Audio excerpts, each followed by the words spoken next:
Hi, I'm Morven, and today on Not Serious Wine Chats, Pete and John from By the Bottle join me as we sit down with Nick Mills of Rippon, that Bobby Dazzler of a vineyard site located on the shores of Lake Wanaka.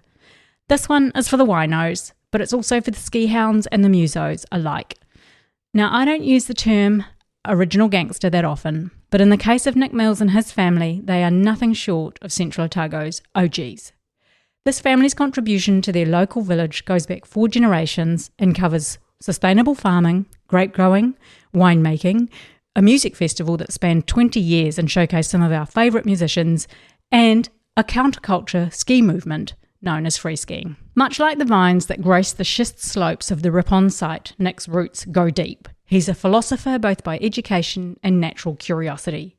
He's learned and deeply, passionately invested in anything he puts his mind to. Had it not been for a serious wipeout just a few months before the 1998 Nagano Olympics, this well-known winemaker could well have been a well-known Winter Olympian. He worked through that heartbreak and headed for France, where his learnings and love for biodynamic grape growing really took hold. For a Not Serious Chat, we definitely had moments of intense reflection, much of which was inspired by the absolutely epic 20-year-old Pinot Noir that Nick brought along for us to enjoy. Between utterly delicious sips, we learned about the parallel lives of a ski racer and a winemaker.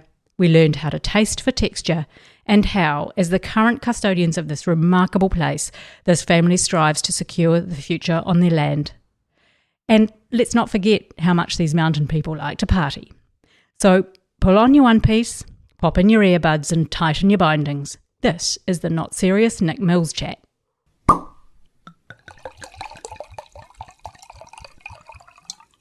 It's a Sunday afternoon in June and we have had a slight relocation of venue. We are slightly further down Karangahape Road. We have the good fortune of sitting in the upstairs dining room at Coco's Cantina, and I'd just like to give a really big shout out to Renee, Emile and Stefan for letting us use their facilities, which from now on will be called Coco Sound Lounge to anybody that's interested. Love that. Guest today that we've got on to chat to is someone who is, I've known him for years. In fact, I think we probably met when we were about, 18 years old as... Is that when you were a lifty? Yeah, treble cone. Treble cone. Is that how you met? Yeah, on the slopes. Nice. Yeah. And the friendship's kind of probably, it's wine that's kept the friendship going, but skiing was how it started. You don't like each other otherwise. No, we have. Oh, yeah, that's right, yeah. And when these guys, when Nick and Joe got hitched, I made their engagement rings, their wedding bands. That's so cool. Yeah. Check it out. It's amazing. So for Yeah.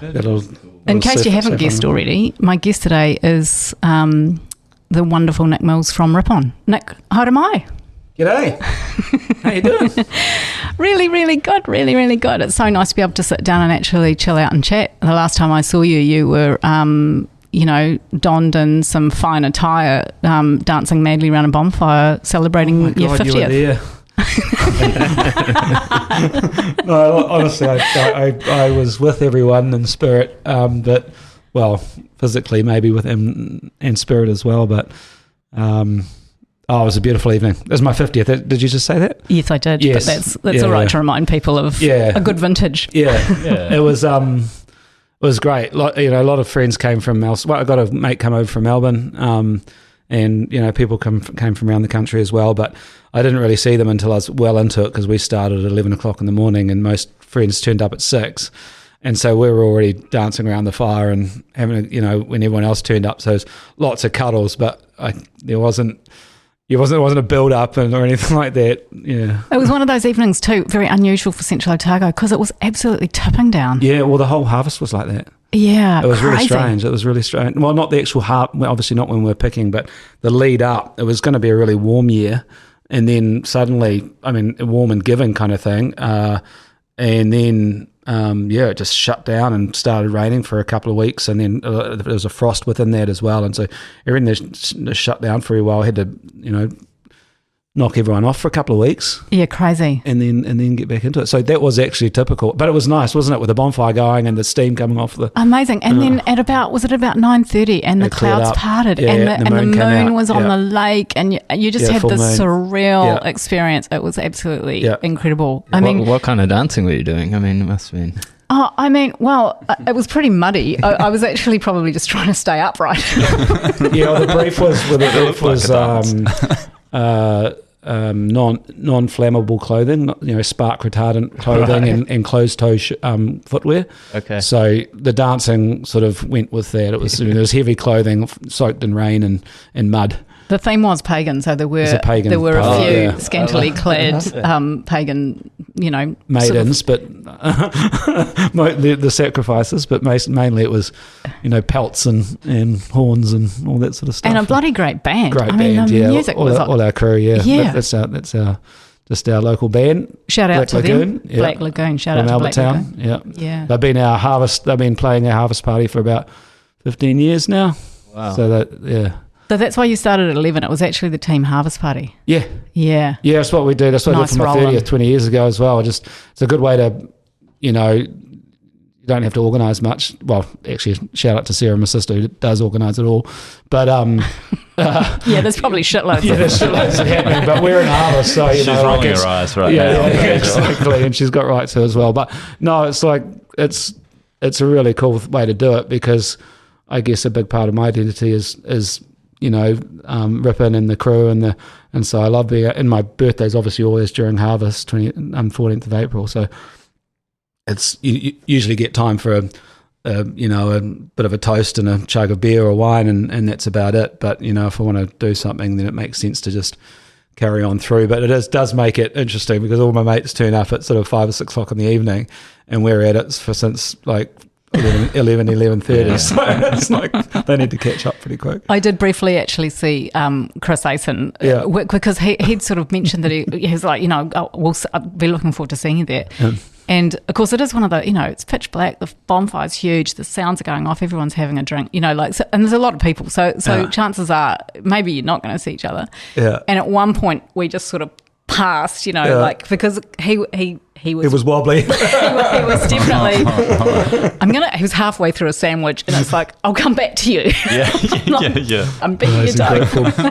Yeah. Oh, there was a lot of, high functioning drunkards there. Hey, so that reminds me. A long game. Yeah, Rippon as a vineyard has been a music venue and party venue for ages. Is that like Rippon festivals going back in the day? When did they start, Rippon festivals? And how? Yeah. It's Lynn Christie. So massive shout out to Auntie Lynn. She was the high school music teacher at Mount Asparain College, and I'm hoping I'm getting this right for her, but she wanted to put on a gig where the local high school kids that were involved in RockQuest and stuff got on the same stage as some of the New Zealand's biggest acts at the time. And this is, we're talking 96, 97 when that idea first came up, got floated. Yep. And she came and approached Rolf and Lois, my parents, and talked about it. And at the start, it was on the steepest part of the hill, it was pretty full on. And then, we went about sort of making an amphitheatre, and, it went from about, I think, 400 people in the start to 5,000 over the years. It was ran for 20 years. It was such an amazing thing to be part of. And what was really magic about that idea, that those kids that were going on the stage at that time became New Zealand's best musicians, and so it was like backstage was like a homecoming for them. It was the first time they were on a stage of that caliber, for all of them, basically. So cool. So in '98 when it started, the guys who won RockQuest that year were called Atlas Woods from Wairarapa, and the second place getters were from Mac, which were tutored by Lynn, Deep Kick, and so, Atlas Woods is Mike Fab, so he became, Black Seeds, and so he's been doing it from the start, and so wherever he went, and I could say that about half a dozen of those guys that started out in that way, and girls, cool. Yeah. Amazing. I mean, this sort of the environment to be able to actually just... Yeah. Have you got a top performance? Of the whole thing? Maybe? Yeah. Ever.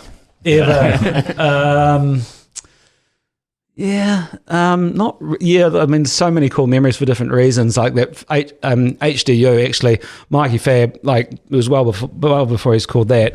We were just after Atlas Woods in '98.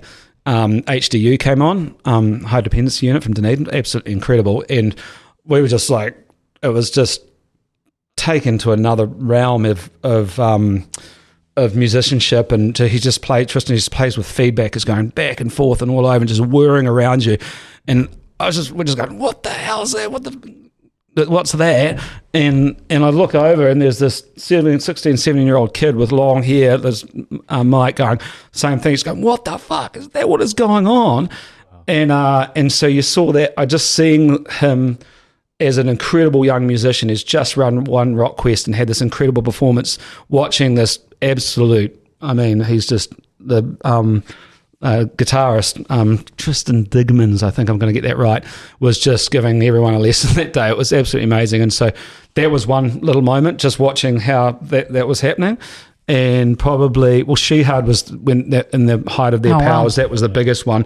They came with the full sound system. Like we had to, Lenny, the crew had to up the sound system to Shehad level when they signed up for. They did it twice, but this one, and it was like making little Conan's Tony Brown, I think his name was, the drummer for Conan that year. Conan the Moccasins was like a jazz drummer, and he's like starts playing drums, and it just goes, poof, just explodes over like this, and he just starts playing muscle music instead of jazz. That was pretty cool. Minchicks were incredible, absolutely off the charts when they played that year. That's a lot of big names. Oh yeah, I mean they're the big ones, but there's just so many cool stuff that you would have never seen before, because they're like little bands that are they're just about well before their time as well. So it was a mix of both. It must be amazing, the sound carrying around that. Oh yeah. I mean she didn't skimp on the system, that's for sure. Yeah.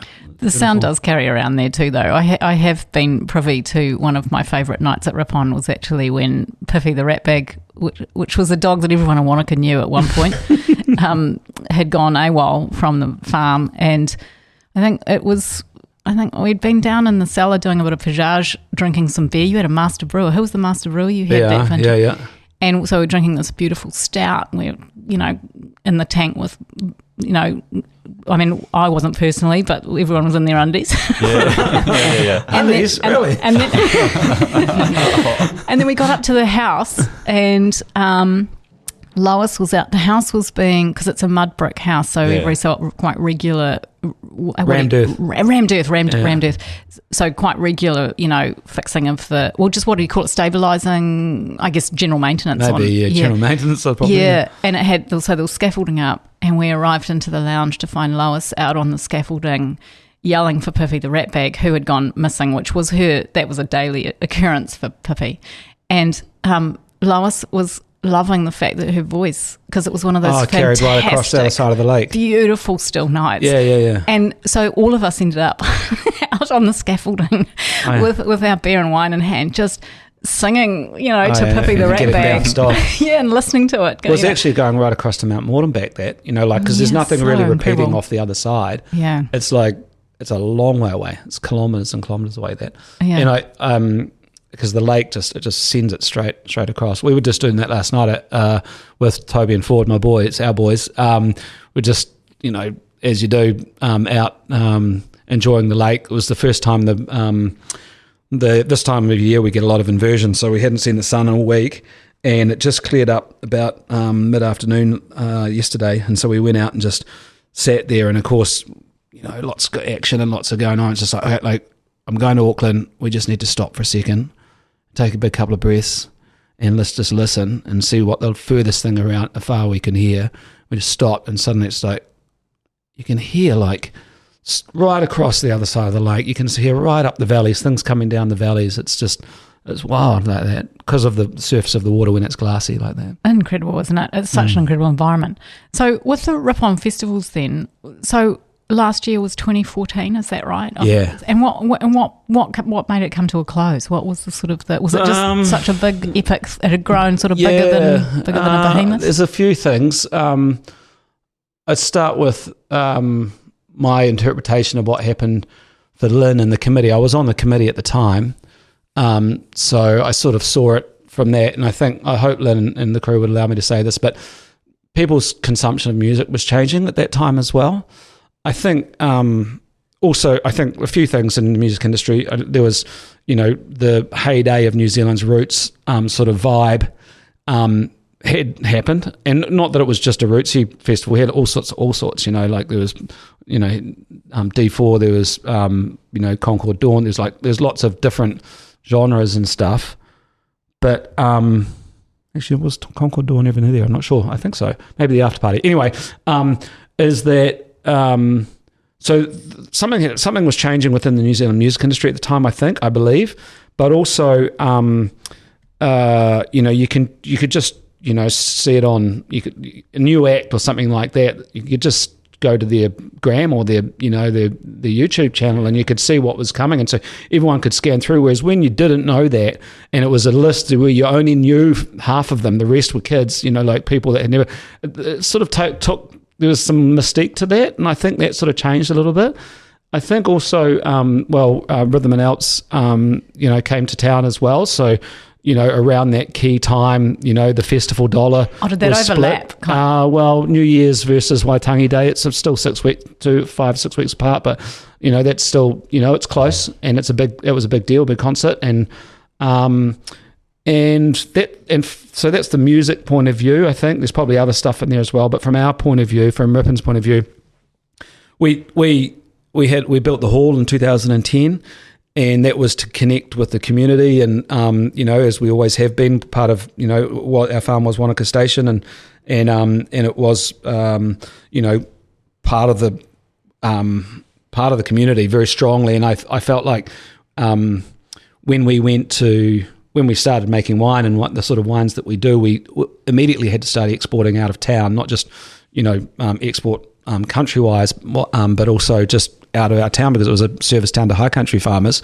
So the connection that the hall brought us was something really important to us, to try and have theatre and music and art and celebration. So weddings, of course, for the bread and butter, and the education and community groups and stuff, and all of that can be done. Obviously, when you bring 5,000 people, you're making a certain connection, but it wasn't with the place, it was with the music, and it was with it on a different level. You couldn't really say, you get the Rippon vibe, but as a geography and as a landform, but to get the Rippon vibe as a family and understand who we are, it needs to be a little bit more intimate, and the hall allowed us to do that.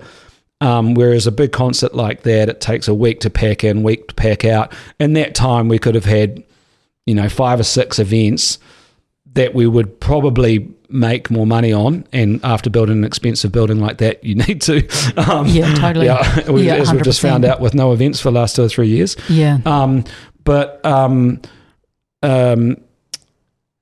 the impact on the land during that time as well. You could have 5 or 6 events that don't have really any impact, and people can come along and understand it and have an intimate attachment to the place and go out and feel connected to it, whereas in a 5,000, it just absolutely shreds the land. It was worth it. But at the time, but it would shred the land for pretty much the rest of summer. And to try and get those sort of connections that, everyone remembers the concert fondly as we do, but does that have a connection with our product and our place and our family? I'm not so sure. So fascinating, isn't it, too? Because I think it's sort of that community aspect of Rippon has been something which, I guess being a mate, I sort of watched you kind of grow into that. but you're 4th generation, right? So this piece of land for you guys as a family, that feels like it's been not so much a birthright, but just a family philosophy. It's not just that you're on this beautiful piece of land that has this incredible view. It's probably one of the most photographed vineyards in the world, but it is that sort of one of the things that I really love about you, and actually sort of having been able to be privy to your journey as the winemaker, from when you started that journey at Rippon, that land aspect, that looking after the land, has been such a fundamental part for you and your family. Has that always been, obviously the history of Rippon, my first flat, when I was a Lifted Triple Cone, my first flat was on Sargood Drive. That's a family name, Percy Sargood, so founder of Wanaka Station. So that, is there sort of, do you feel sort of very, like, could you have such a connection to that one place that you actually ever worry about I really hope I don't fuck this up. All the time. It's there all the time. Or if it's like, it doesn't really feel like a weight. It feels like definitely feels like a responsibility, but it feels like an attachment, instead of like something bearing down on top of you, it feels like, roots growing out the bottom of your feet and immobilizing you. So it's very hard to be dynamic in that space, It's not like you're bearing this big thing like that. It's just like, man, like we don't have a business which can change really quickly, and Stuck in the mud. A little bit, When the schist maybe, exactly. Yeah. I'm wearing the shirt. Shout out to Ben Lean Colours. I had his Riesling. I had his Riesling last night. Pretty much drank the whole bottle by myself at home. Which is an easy thing to do. Which is easy thing to do, exactly. Skin-soaked Riesling, yum. But someone like, a business like that can be very dynamic and mobile and move, and I love it for that, Putting in cans and I'm in awe in it, And I mean, we could do that, but we have to be honest to ourselves. Now, our whole mojo, who we are, is so attached to that land. Again, you can be dynamic in your relationships with the land and with the people and the customers and everything like that, but being dynamic in the product when it clearly grows a product to X degree in a certain way, it's hard to, you're basically taking a little bit of fruit, say this the Pinot Noir, imagine taking that and doing something funky with it when we, and not getting a value add. In a natural wine scene, or something that's a little bit more dynamic like that, you can get a piece of fruit and get a value add by doing something funky or something.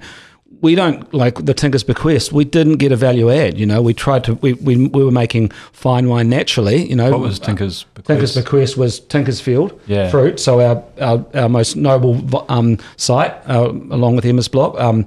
The oldest vines in the region, all on their roots, unirrigated, biodynamically grown.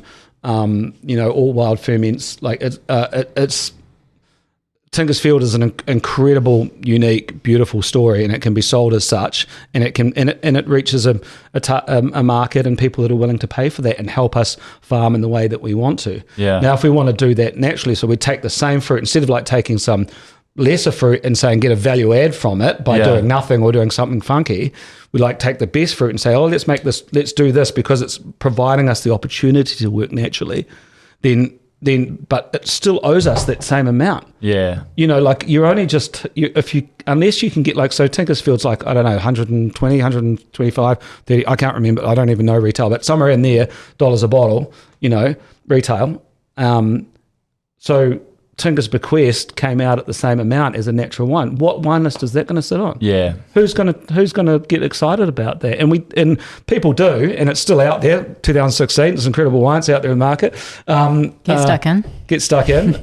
It's a natural wine. It's a fine wine made naturally, but it's not something that the natural wine world consumers, geeky wine bars and stuff like that can really get in behind because it's out of that price bracket. Whereas you need to be able to take fruit that's only going to get you, maybe $20 in the bottle and sell it for $39 a bottle because you did something funky and cool with it. Yeah. That's where the value add is in the natural wine world, I feel anyway. So do you see ways in which you'll sort of be able to evolve into sort of the current wine scene? This at length. Do you think that's current? That's a question. But I'm not the one who's the guest on this podcast. I'm not so sure. I look, Hannah Wells from Puffin and Jonathan Brooks had this. I just read in the. Wherever Jonathan writes, excuse me, Jonathan, I can't remember what that publication is. I think. A lot of places, I'm sure, but it was about style and we did a lot of navel gazing over, like everyone over COVID and stuff, and about who we are and you know, and how we respond to all of that sort of stuff, and how do we, you know, because we're biodynamic farmers, you know, we believe like in the natural wine world, and I love that what it's doing, and we're part of it. We feel really happy to be part of it. It has to work for you, doesn't it? It has to work. At the end of the day, we had to ask ourselves, is that like, and sorry, going back to Hannah, she said something like pedigree has style. I remember that's something she said, but she also said just, God, I wish I had it, but it's about, it captured the feeling that instead of trying to pivot, you know, or reimagine or anything like that, it's just like our success, Rippon's success, is being honest to who we are, honest to our land, being, you know, and doing justice to that and standing by that. And so who are we? And so going back to actually what we do and double down on what we're good at. And I don't mean to say that we don't make a great Gamay without sulphur, or, you know, cool funky wines like, I believe, the Ostiner and all sorts of other cool things that we can do. But fundamentally, when it comes down to it, we've only got 14 hectares of vines. We don't buy any fruit in. You know, we've got 8 hectares of Pinot Noir. It's bugger all. Every single square metre of that vineyard needs to be performing at the ultimate level it can.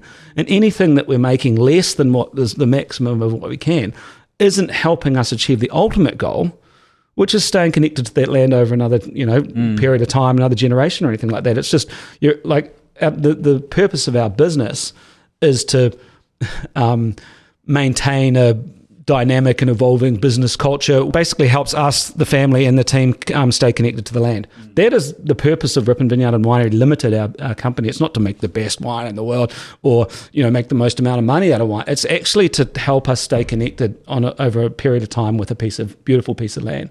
And if we're serious about that, then we can't muck around.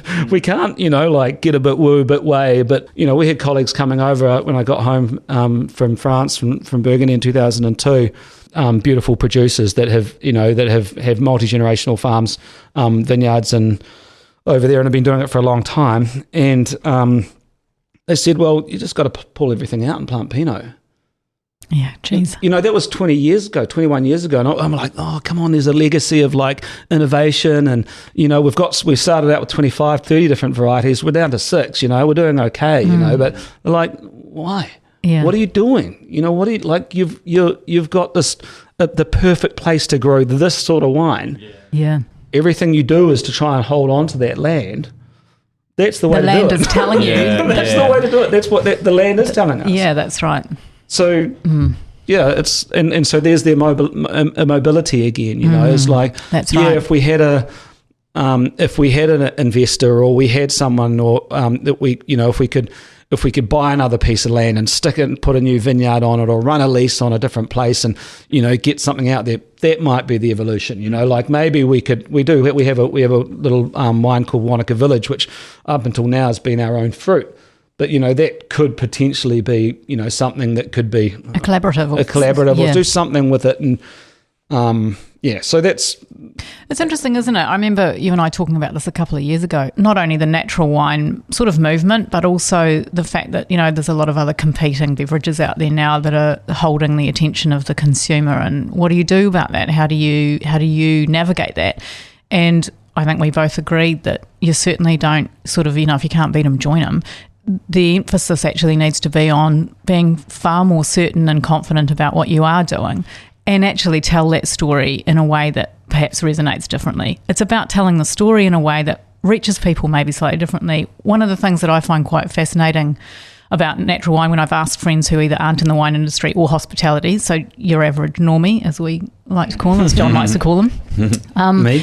Yeah, you know, it's sort of, you know, why are you guys so adamant about natural wine? And the same kind of words, you know, innovators, you know, they're sort of, they're you know, they kind of, they want to break the norm, they want to break the rules, they don't want to be conventional or conform, you know, they're basically, you know, it's sort of counterculture a little bit, and that's what they're sort of celebrating a bit. And my reply to them is, you live in New Zealand. We are only just coming to our second generation of winemakers. Yeah. Every fucking winemaker in this country is exactly what you've just described. Like every one of them. I mean, like we're classic. It's just incredible. Like to think that we are a classic producer. Yeah. You know, like we've Yeah. like our whole mojo. You were talking about the connection of the land. This started not with Percy. We were just about to go there. I think it was Percy's grandfather that came out to Australia with him, put a tent up in the port town, and with Emma Rippon and Frederick James Sargood got together and came out and they brought their 10-year-old son Frederick Thomas Sargood and they put a tent in the port town, and there's that next generation, Frederick Thomas. He around that business of importation of soft goods and stuff, built an amazing company, and he built Rippon Lee, which is a big Karaguan homestead sitting in now it's called Rippon Lee. It's actually a suburb of Melbourne, but it's got this massive botanical gardens around it, kind of thing, and all of the irrigation for that was all run on the stormwater. So there's this like sustainable design ethos coming into that already. And then he and Marion Rolfe had 9 children, and they all grew up at Rippon Lee. And one of those was Percy, and he came over to carry on the family business, the same sort of family. This is pioneering stuff. You know, like this is being really light on your feet and trying to understand what the potential is for anything. And he came out. He went to the Brigado lectures in 1895 in Dunedin, which is insane. Which is incredible. It's absolutely amazing. Yeah, that's epic. And bought the farm 17 years later.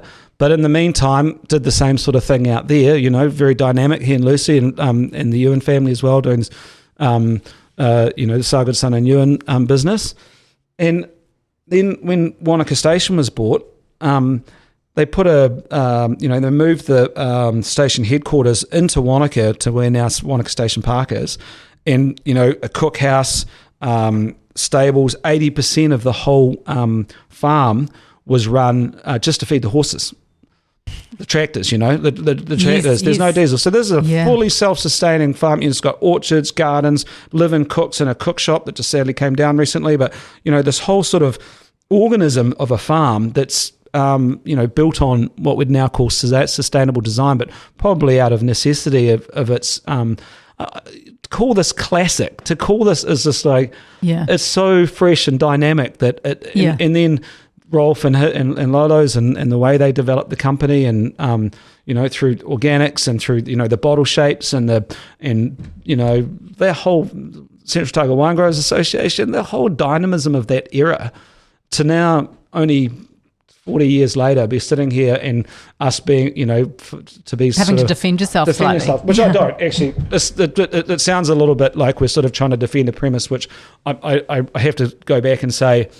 We're really happy. That immobility that I was talking about before is when you're talking to me about trying to hold on to the land as a responsibility. How that makes me feel, I just trying to describe that. But I feel like so privileged as a human, as a kid, Pākehā kid, to have grown up in a place that has that sense of attachment. It's a massive privilege, and I will never forget that. And I'm just, me and my family are all just and it's amazing. It's difficult, but you would never do anything out. Like I would never give it away. Did you ever think about another path in terms of your career? He's almost made the Olympics. Well, that might have been it. Well, I don't know. It's an interesting one. Seeing Rippon and through the eyes of the 5th generation on the farm, and some people. The obvious question is, is there anyone is there anyone looking interested? And it's like, well, I never was. I mean, not that I wasn't. The first thing is falling in love with the land. And then trying to find ways to make sure that we can look after it. And so I didn't come out of wine into wine because I was necessarily in love with wine. It was like, okay, here's a beautiful, individual, unique piece of land that I would love to maintain a relationship with for over time, and we would as a family. What my career path to that was or wasn't. I knew to answer your question, Max, more directly. I knew I had to get some stuff done. before I got back there, and one of them, the skiing part, or I think it was more just connection to the mountains, really, that drove me into that. And tried to get to the Olympics in Nagano and blew myself to bits about 4 months before that. And injury. Yeah. Oh. Yeah. Yeah. Yeah. It was actually, but no, it was heartbreaking. It was heartbreaking, but it was injury teaches you lots of things. Injury teaches you a lot about your body and about your capabilities, and actually I had an even worse injury a couple of years after that. I split my kidney in half, and Jesus, as you do. And I think I honestly, all of those injuries, and we've just had one in our family as well. Like just watching the learning that you gain from injury, any type of injury, I suppose, is something that is, again, a privilege, to be honest, and has a certain amount of joy that goes with it as well. So no, I don't regret. I think when I look back on that, the Olympics were just hunger for glory, really. I mean, Do you know? It's quite funny when I was sort of doing a bit of reading up, even though we've known each other for a long time, there was some research required just to make sure I got some facts straight. But it was really cool reading through, because obviously I wanted to make sure the skiing side of you was told in this podcast, because it's a compelling part of the roots of Wanaka too. Yeah. It's a mountain town. Like you said before we started recording, you guys are mountain people. Yeah. That is your world, that's your life, that's the land, that's the environment. Yeah. But what I really loved when I was actually just reading up on sort of, so when didn't it go, did he get to the Olympics, when, all that stuff. And what was so cool about sort of seeing the free skiing element, because was it 98 you worked with one of your mates to set up the Free Skiing Association of New Zealand. Yeah. And I think that element of free skiing was almost it's really parallel to your winemaking. Oh, yeah. I feel like there's the personality that was Nick Mills the skier is exactly the same, connected Agreed. person as the winemaker, which I think is such a lovely, that high structure of competitive skiing as it was at that time, which was giant slalom, third gates a tie right. Same. But the fact that what actually floated your boat wasn't that highly structured stuff. It was the free element. Use the mountain, read the mountain, be the mountain, ski as fast as you can, have fun, enjoy yourself, be free. Yeah. And actually that's the essentiality of your winemaking is what's the land telling you, what's the line you take, listen to it, and navigate your course or your path based on what the land's telling you to do. I sort of love that parallel. Yeah. There's an element of rule breaking there. It was a really interesting time to be involved in skiing, actually. It was the counterculture. It was, the 90s, it was Nirvana, it was grunge, it was snowboarding, it was Glen Plake. Glen Plake. Well, see, no, no, yes and no, but it was because there was neon involved with Glen. Yes, and a mohawk. And a mohawk, but I think it was the structure and the idea of getting to the Olympics was trying to break something apart and qualify it according to some really rigid criteria. And there was a really interesting exercise in that as well, as an athlete and as a person to actually break something down and actually just try and look at each piece and try and build that up and to make a run that could score really well. And you see the same thing in figure skating or now even half pipe and stuff like that. Absolutely of value. But what happened to us back in it wasn't just art. We were freestyle skiers, so moguls, but there was also Super G, the alpine guys. There was also the billy goaters as well, the sort of ski alpinists as well. They were looking for a medium as well, and it was well, we were all skiers. How do we just create a way to approach a blank, not a blank canvas, but a piece of terrain, and everyone can get to choose their own line down it, whether you're the billy goater or whether you're the GS or whether you're the freestyle or whatever it is, and try and create a system, a judging system, but a qualification system that allowed any one of those types of skiers, or any one of to be able to be appreciated on the day, I guess. And so that is kind of it did feel like that went into wine as well. It did feel like it was a really easy transfer, wasn't it? It was like, here's a piece of terrain. How do you get a how do you and your learnings? How do you express your learnings on that piece of terrain, but also allowing the terrain to actually engaging with the terrain and allowing the terrain to be a character in that as well. It was very natural. Yeah, I love it. So one of the things that I don't know if listeners have been able to pick up, but we've been pouring wine throughout. It is a Sunday afternoon after all. It's probably about 3:30, 4 o'clock, and that sounds like the perfect... We've done this podcast at 9 a.m. and had a wine. Generally, whether it's Sunday afternoon or not. I know, generally we're not halfway. We'll actually finish the bottle by the time we actually start talking about the wine, though. True. So, Nick, do you want to just let us know what we're actually enjoying right now? Because it is pretty bloody delicious, I have to say. Isn't it? Yeah, it's really yummy. Yeah, sorry, it didn't follow the brief too much. That it is a bit more of a serious wine rather than not so serious, I think. Well, I don't know. Up to you. It's the Rippon Pinot Noir 2003. So that was our first vintage when I came home, and I came home in 2002, and so this is the first one from Otago, pruning through production, through green season, growth season, and into bottle, and. Yeah, what is it? 20 years old, and I think still looking fresh and lovely, So and fresh. and dynamic, it's and incredible, and supple, at the same time. Yeah, which is interesting because schist obviously doesn't often do supple. You know, it does when it's got a climatic flesh sitting on top of it. But when you're just talking about the phenolic textural markers that you get from schist, it's much more about compression, and it's kind of. Supple's not a word you generally use. It's like usually more tightly wound. Or I call it compressed. It's like compressed and driven forward. So it's like foliated and leafy, just like the rock. And so it needs time to decompress, to expand. So then you can actually see into it, and you start to see the detail come out. And then I guess with those long sort of phenolic chains of tannins that are going to break down over time, that's when you might start getting some suppleness, some flexibility, when they start actually evolving into some goo, because there was no goo, there was no fluidity. There was very little fluidity in this wine when it was young. It was much more compressed and sort of plainer. Yeah. So can we go back a little bit? So this was 03. So the knee got blown out in 98? 7. October.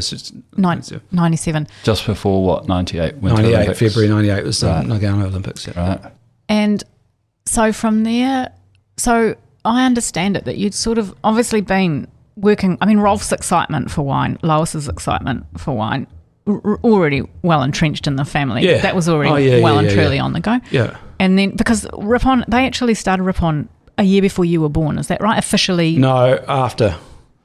When, a year after I was born. 74. 74. So 75, probably the first vines, somewhere around there, yeah. Rippon as a winery, as a vineyard, as a proposition of a wine-producing family business, that's all you've known all your life. Yep. When did you actually, so after the knee injury and you needed to step away from skiing, where did you go from there? Like, how did you end up back on the farm? Like, because where did you learn to make wine? I mean, I have to go back a second and just say Rudy Bar, because it was... it was our school holiday job when we were kids, is taking the cuttings from the vines, putting them through our own nurseries, planting them out, doing all of that, and working the vines during the summer.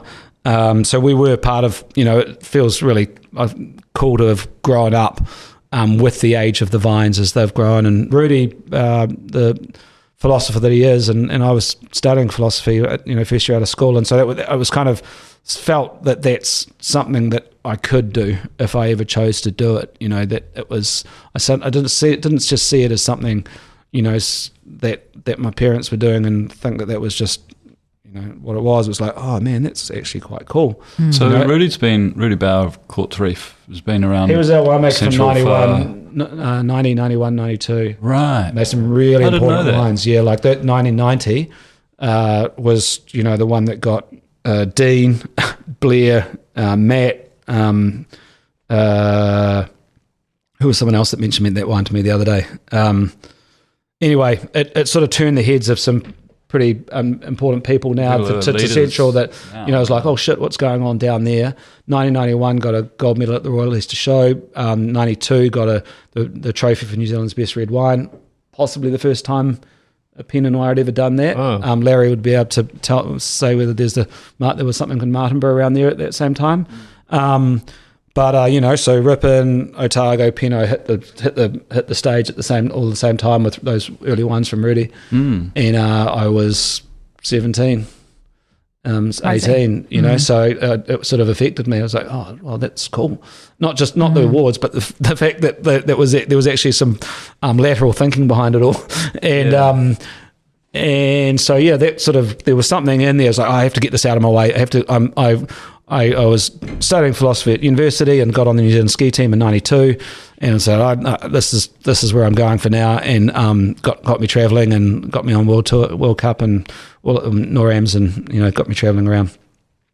When that accident happens, like, okay. I had already been getting into free ride. 96, 97 is the start of the Halley Challenge. Harrow and all of that lot that was happening 96, 97. So that and I was judging that at the time, and that took me in a really cool direction as well, setting up the Free Rider Association. But also when I went to Burgundy and started studying over there in '98 after the accident, I was called into the mountains to go judging the world tour there. I was a head judge of the nascent world tour in Europe over that years, and because they liked, and I had a lot of experience and judging by that stage, was taught by Shane McConkey, who pretty much invented the sport. Rest in peace. Yeah. And so the wine thing, 98, 99, 2000, 2001, and 2002 in France. And had you guys spent some time in France when you were little? So you already, linguistically you were still comfortable. Yeah. So that was the other part of all of that, I suppose, is that we went back. Lois and Rolf needed to learn their craft, and figure out whether they could be a wine family, bring up a wine family, and that was in late 1980, 1981. Yeah. So me and Sarah and Charlie went to primary school over there for a year, and they just worked in the vines and fell in love with it. Came back and planted that first commercial block in 81, 82. So you already felt pretty comfortable in France. French. Yeah. Yeah. So we were bilingual at that stage. I think didn't study it at school or anything, but I used to dream in it from time to time. So I knew I had a feeling it would come back if I got over there. So took the punt in 98 and went over there and found a school in Bonn and didn't know anyone and managed to string 4 amazing years together and make some incredible friends and learnt my craft. And it was a really strange feeling when I got back to New Zealand, because having learnt it all in one language and sort of one lexicon, and then having to reteach myself in my native tongue back here and communicating with people that had been studied and learnt in a completely different language but in a different lexicon as well, a different approach, I felt really isolated when I came home in 03. That's interesting. I would have assumed it would be the other way around, going into this kind of staunch, historical, well-established industry like Burgundy is. Yeah. Was that isolating? Or no, it was no, not at all.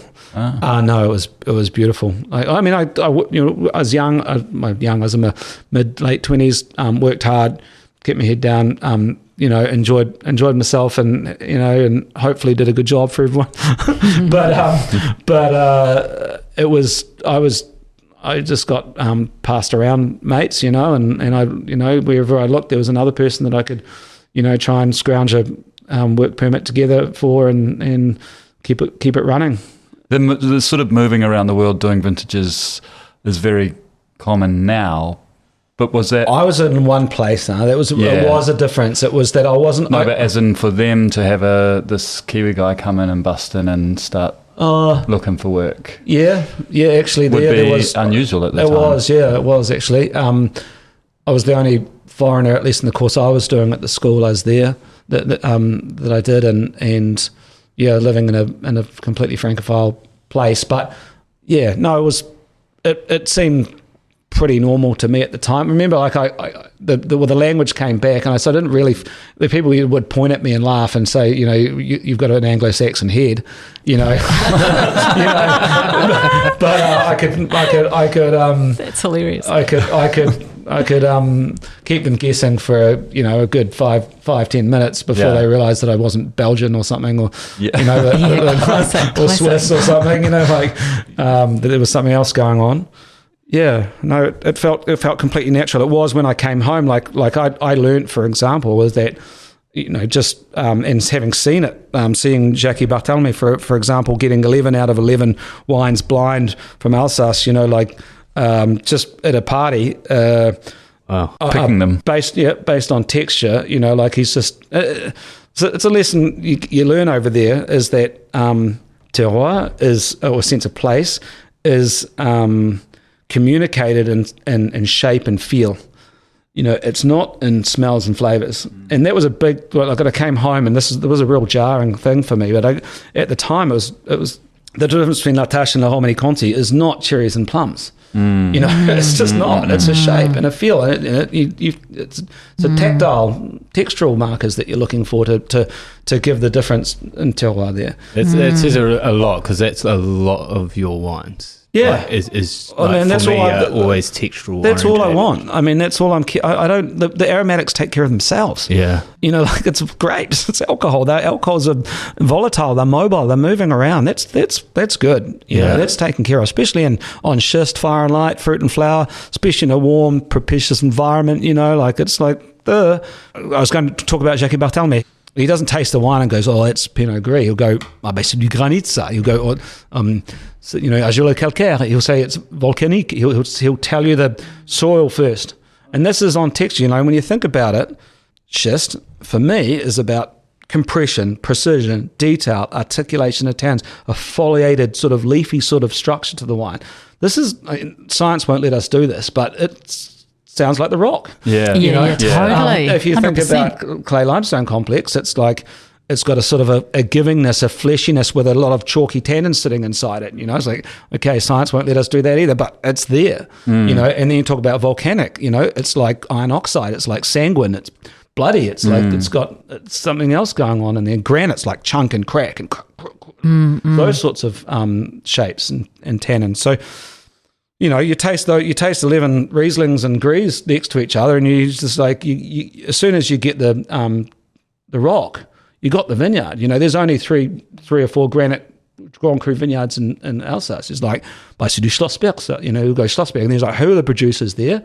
Which is like breaks that down and goes, okay, it's that one. And then you go, okay, well then the year's like, well, it can only be that one. And the variety is like, you know, so they don't even talk about the variety. That's easy.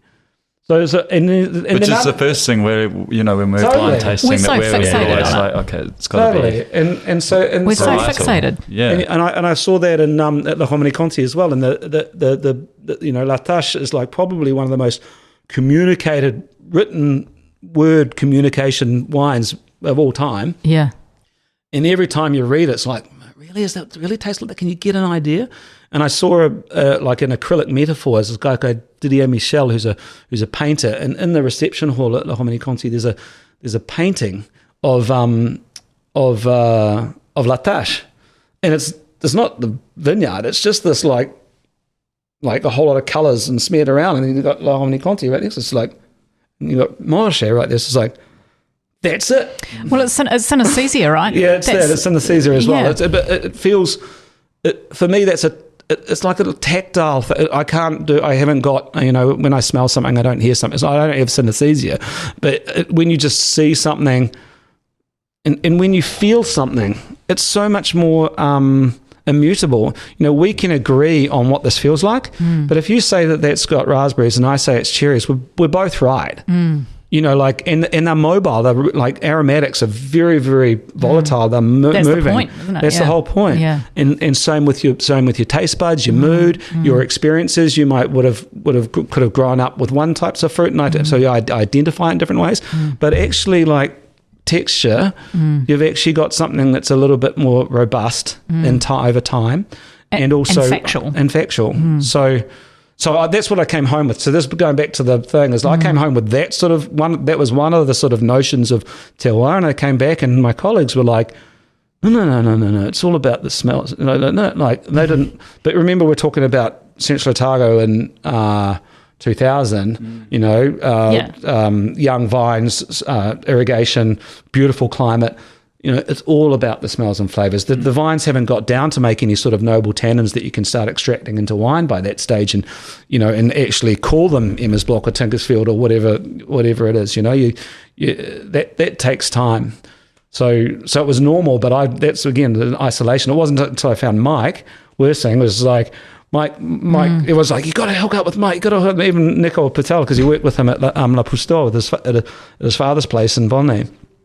And Nico was like, "You haven't met Mike? What are you doing? You're from New Zealand." And I was like, "This is because Mike was about 4 years ahead of me in all of this. He did the same sort of thing, went through the same school and worked for about the same era with similar, not dissimilar people, and came back and started Pyramid Valley and found all that and with Claudia and God, it took me 2 or 3 years before after being at home, feeling this sort of sense of isolation. And when we found each other, it was like, oh, yes, finally, Where have you been finally, I can talk about wine.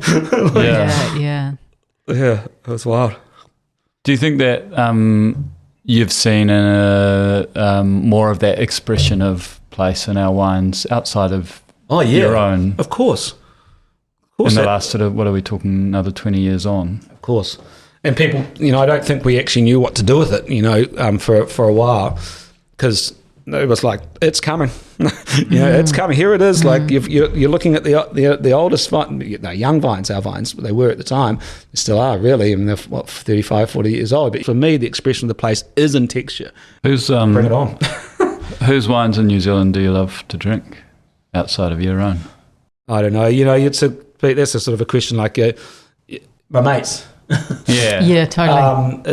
And people ask me, it's the same sort of question of what's your best vintage? It's like we don't think about climatic conditions. We think about who was there, who was the team, who was the crew, what was going on, what moved you in that year. What happened. That's the pleasure you get out of wine. That's one of the rich stories about wine, the entire craft of winemaking. Again, going back to that conversation we had on the bus that day, it's like the beauty of the one thing that, vodka in a can and a premix drink and artisan gin and those kind of beverages that we're fighting market share for at the moment, that sort of the tradition, what we love about wine, those of us that get really involved in it, it's that tradition. It's the tradition of winemaking, right? Winemaking is something that has taken hundreds of years to develop for all the right reasons. And, unfortunately, and I think we agreed, is that one of the things that we're struggling with at the moment is that the way we tell that story is also bloody traditional, and it's a little bit too bloody traditional. I agree with that more, but the more it gets harder to tell. Yeah, because it's complex.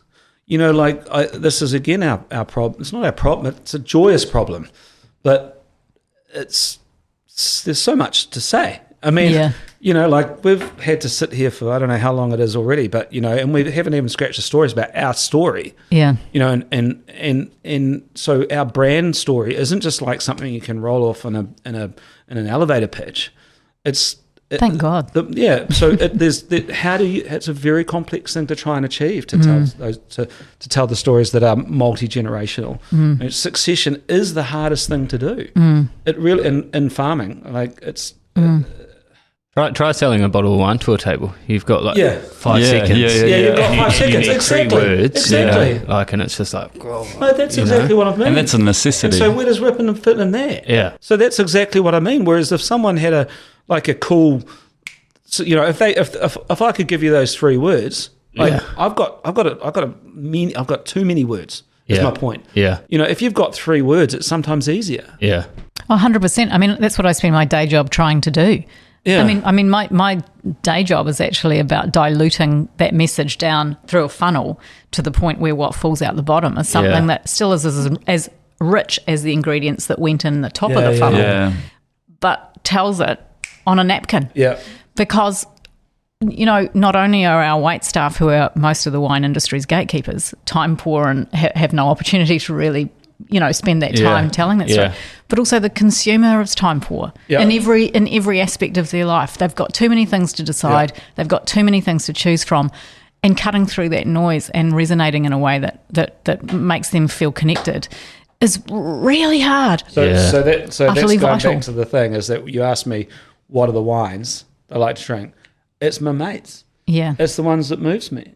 And my connection, so to the consumer, is the invitation, is I'd say, and I'm saying it a lot these days, is Wendell Berry, eating is an agricultural act. Drinking wine is an agricultural act. You make a purchase decision, you are having an impact on a piece of land somewhere. If your buying decision is because, which is 99% of wine, is because it's got a stamp or a price point or something like that in the supermarket, and you impulse buying like that, your impact, it's very difficult to steer that impact. Whereas what I would encourage people to do is it doesn't need to be with us, is just find someone that you gel with, and buy it, go large, go long, and have that connection, and then try and understand that if you buy a case of that wine, it's going to have a larger impact than rather than just one off the shelf. If you buy 2 cases of it over the course of the year, it's going to even have a double that impact on that piece of land. Now, what type of values does that person have? What type of connection with their land do they have? And if you started thinking, if we started thinking like that, I think you're going to get a lot better. Well, I don't know better. I can't judge because we're all filthy creatures, but at least I think it's one step in the right direction, Yeah, and I think it's also one of the first articles I wrote for Not Serious was actually on that. It's sort of one of the only constants that you have. And so it's kind of like, man, this is the one thing in a bottle of wine that you can guarantee you are going to know is the backstory of the people that made it and where they come from. Yeah, and it's an incredibly important part because. Like you say, the vintages was 2006 a great year or not? It's like, well, I don't know, but there was a great team. We had the best time of our lives. It felt like the greatest, and the wine's definitely great. Yeah. So that's a communication thing then, potentially with being there's maybe a bracket of either retailers or whatever distributors that maybe communicate in a wrong way. If wine's your thing, go and visit some people, and if that's your thing, I think that the communication is not necessary relevant, there. Is kind of irrelevant. It's actually there's a direct. I don't know if I had the answer. Kind of a direct link we're sort of missing, or you've got to go do yourself. I think so. I think so. As in, build that connection yourself, right? And we sort of hear that all the time in restaurants and retailers. You bring a bottle of wine over to try, and they're like, "Oh yeah, I've been there," and the connection is made. And that's much more important. People will have a story about their visit to the winery, I think so. Rather than I honestly think so. But that's an accessibility issue as well, of course. But going back. You're also saying about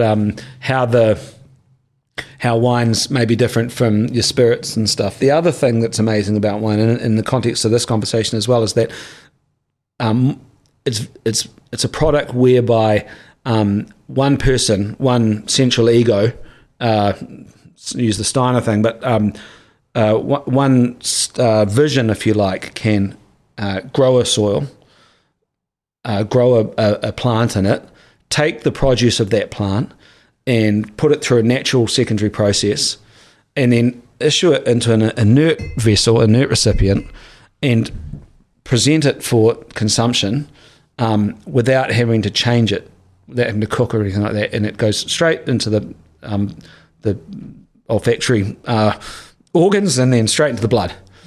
So under one directive, one eye, you can that whole product, like we grow soil, we grow a vine, we take the fruit of that, we put it through a natural secondary process, we stick it into an inert vessel, it changes a little bit over time, you open the pot, you put it in your glass and in another inert clear thing, and it straight into your blood, and I can sell that bottle as well as grow the soil. If you do that in bread, sometimes it might still exist, where the person that's selling you the bread is also the tiller of the soil. In cheese, sometimes a little bit rare, like, in certain places in the world that's still done for sure. But everything else, like beer, spirits, cars, the person that was on the sales floor selling you your car would be the person mining the steel, like mining the iron ore. That's not a natural process, So that connection that we're trying to achieve from consumer back to land is so much more direct. If you can find that relationship and make it, and you're interested in making an impact, a positive, or I don't think any of our impacts are on the planet are particularly positive, to be honest. But less negative. If you can find someone that hits your values. And has the ability to translate those values back into the land in the way that you feel comfortable. Don't buy a bottle. Go long. The other factor, as long as it's not shit wine. If it doesn't please you as a product, then walk away. You've got no reason to be there. You don't have to follow that one. But if it's good and it has all those ones, then don't wait another 6 months to go back to that stuff and drink all the shit off this. What's the point of that? Who's helping? Who's winning out of that? Tell you what, the vineyard's not, the land's not. It's interesting, isn't it? It's so fascinating. I remember talking about some of this stuff with Simon Woolley with Antipodes Water Company, and just one of the things, and I like the way he explained it. He said, he said, whenever you craft something or make something or serve something that someone puts in their mouth, it is the most intimate act you can do, other than shagging somebody, basically. The fact that we sort of overlook that element of trust that's required. The quote that I used in that article I wrote, which was one of my favourite quotes from Michael Glover, was, he said it can be the best bloody, most revered winery on the planet, but if the guy kicks his dog and he's mean to his staff, then he can get fucked. I'm not drinking his wine. And it's like 100%, man, totally with you. That's cool. Maybe that's what the natural wine movement's actually helping with a little bit, is that it has eliminated. Snowboarding. I was just going to say that before. I was actually going to say that before. Natural wine is the snowboarding to what skiing. And the cool thing about that story is that skiing had a wane. It did wane for a little bit there. Yeah. You weren't a cool kid if you were on 2 sticks. You were only a cool kid if you were on 1 and you were sideways. Yeah. But, skiing has had this fantastic innovative renaissance based on not trying to be snowboarding, just actually understanding the conditions and understanding how design and technology and all sorts of other things which have developed over those years have turned those 2 sticks into something which now makes skiing absolutely fucking epic. Not that it even wasn't, but aren't these just both examples of the youth sort of coming into an arena that they potentially are not really allowed to be in or welcomed, and that's what I see. As Pete said, he's beyond the natural wine movement now. He's post-natural. You're part of the establishment now. No, it's just something pretentious I go around saying. You're over. But it's sort of like I see it as like a post.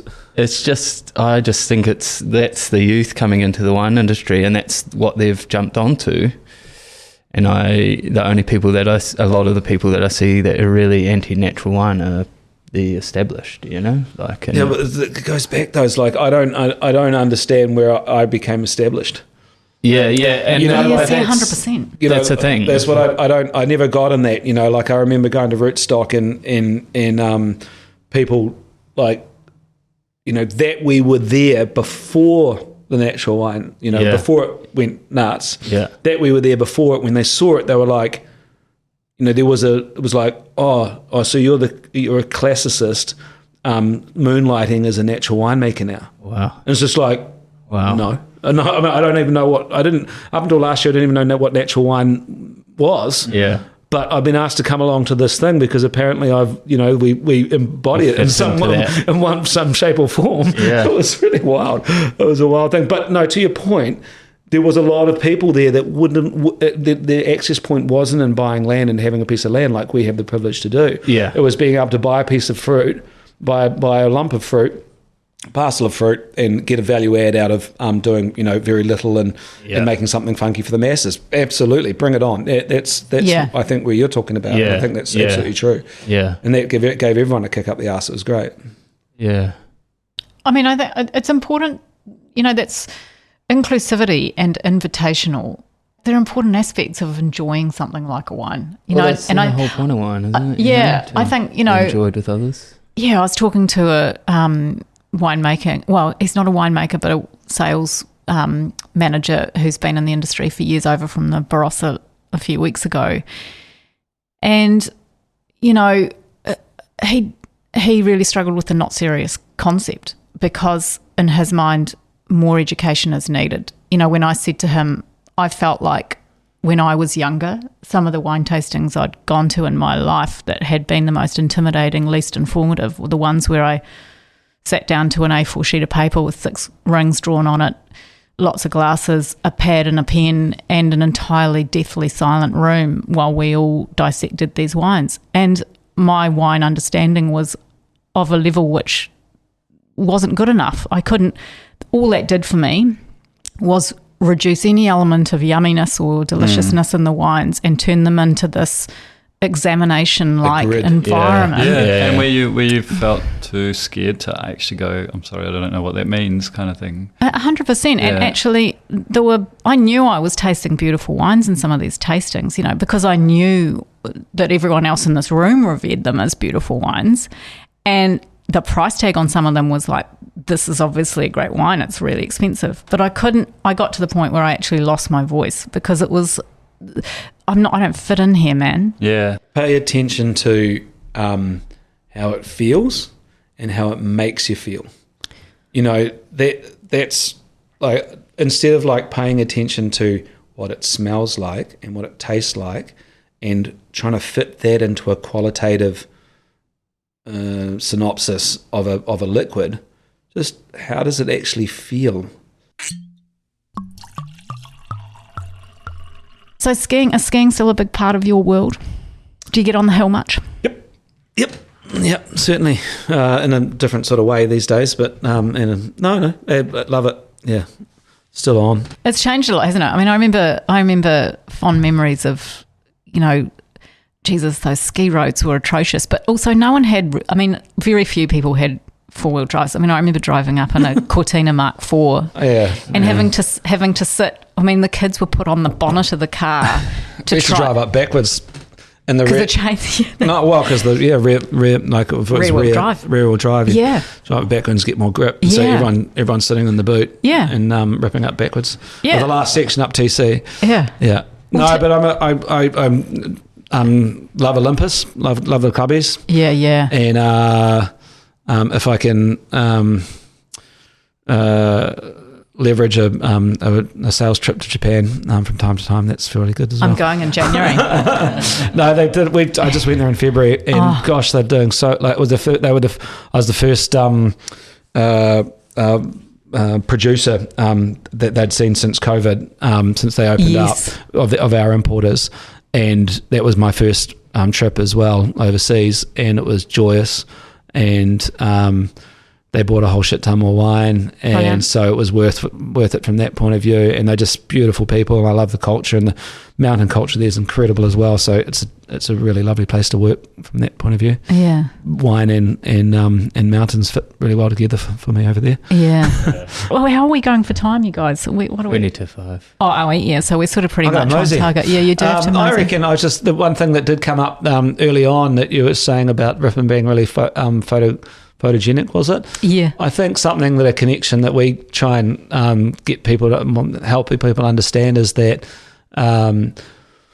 vines and humans have coexisted for several thousand years now, probably since came out of the Fertile Crescent and Eastern Anatolia, Transcaucasia, modern day Eastern Turkey and all of that, and it's taken east and west, and we weren't monkeys by that stage. We were bipeds, and so we took the seed or the cuttings and we propagated them at our own height and worked them at our own height for the next 6,000 or so years. So wherever vines feel comfortable, wherever humans feel comfortable, vines feel comfortable, and vice versa. And it's a really important thing to understand. Like when you vines were forest edge dwellers. They went right up onto the top canopy and put their fruit up there and their roots down there.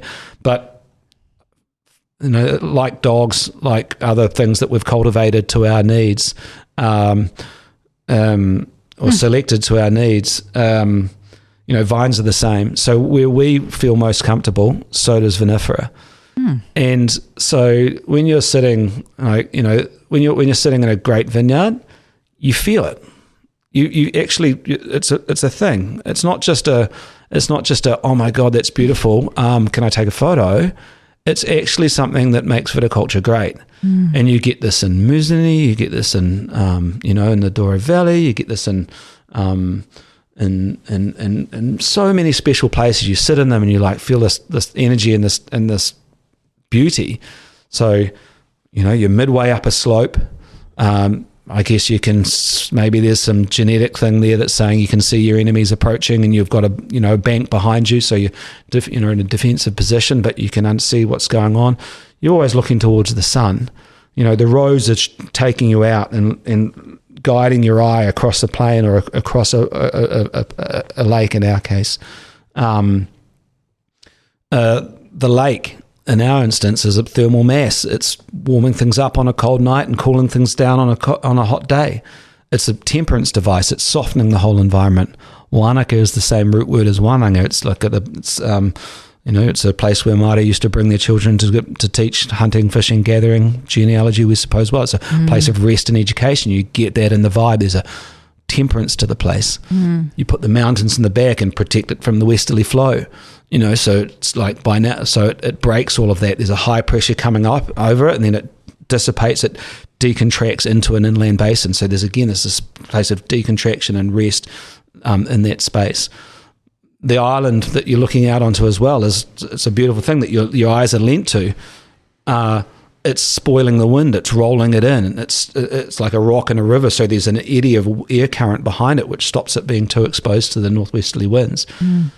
If you turn around and look south, you feel completely different. Your body, it just feels different. You look north and you're like, that's what vines are doing. All of those things that make that beautiful and make you want to go, put it on the gram, is what vines love about the place. And so there's a connection, there's a necessary connection between human beauty and viticultural beauty as well. That again, how do we communicate that to us? You guys. Oh, we need to, because that's just the most beautiful thing I've heard about wine in such a long time. I mean, that's just poetry. I think that feels like the most perfect note to just finish on. Like I mean, who says there's no romance in wine? God, you're a romantic bugger, Nick Mills, aren't you? Oh, it's a bit serious. Sorry, Maud. It was never not going to be serious moments with you, mate. But I think just, God, I first of all, thanks so much for bringing in such a beautiful wine for us to drink and enjoy with you. Num-nums, we bring some of those out from time to time, older vintages like that. We have a haru, I'm going to little pitch there. If you're part of our crew, then you can access sort of wines like that out of large format and stuff. And from time to time, like you guys had the 10 and the 12 out recently as well. Sometimes we bring out some cellar wines as well. But meanwhile, the 19 that's sitting out there at the moment, very similar year, will go the distance just like that. Amazing. We're seeing it 20 years later and seeing what that does. Amazing. Yeah. I mean, it's just a real privilege to be able to drink it with you and just catch up properly, which we haven't done in absolutely ages. No, pleasure. Absolutely. And just thanks so much for making the time to sit in Coco Sound Lounge and hang out. Awesome. Thanks, Nick. Thanks, Maud. Thanks, fellas. Cheers. Thanks so much for listening to this Not Serious Wine Chat. We hope you enjoyed it. Not Serious Wine Chats is brought to you by Tradecraft with the support of the three amigos behind By the Bottle and those good people at Antipodes Water Company. Thanks everyone for tuning in and for your ongoing support.